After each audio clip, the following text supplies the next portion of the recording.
I would write to people and say, I had really good service today, thank you. Yes. You know, my experience was great here, thank you.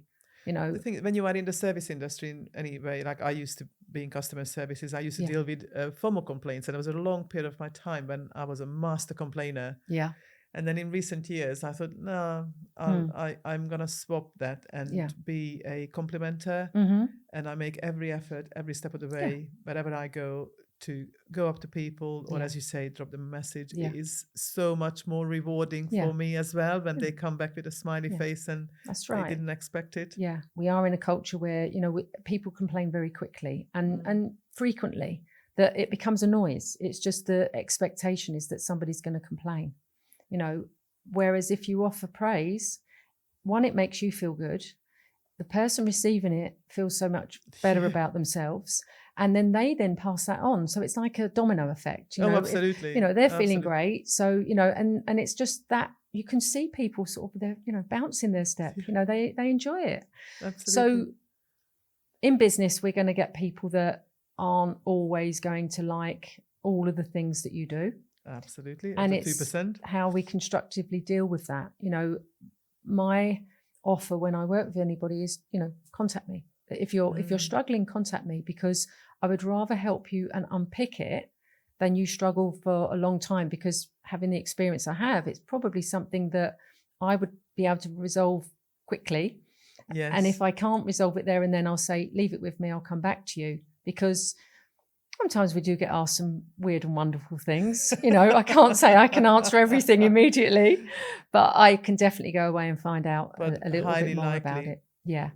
By simply offering the service, you would kind of know where to find the answer quicker, as you say. Yeah. But if you look at it from when you're in that, you know, promotion of yourself, when you're in that sales mode, you've got that, ask me anything, I'll answer, ask me anything. So what I see businesses do is they stop that. Immediately the clients come on board.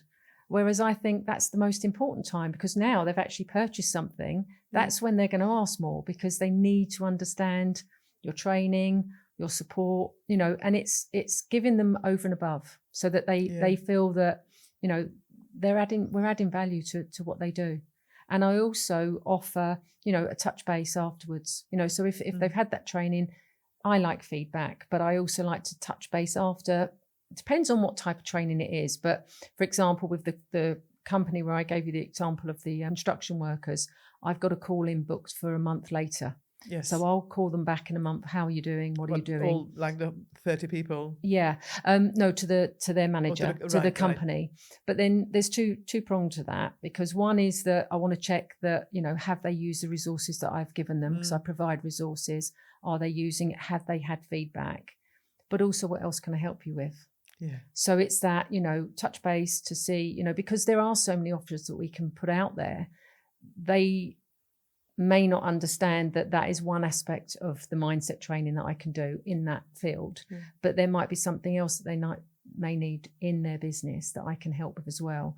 And it's building those relationships. Yes. So but there's this element of accountability, isn't it, with that sort of month follow-up call. Yeah.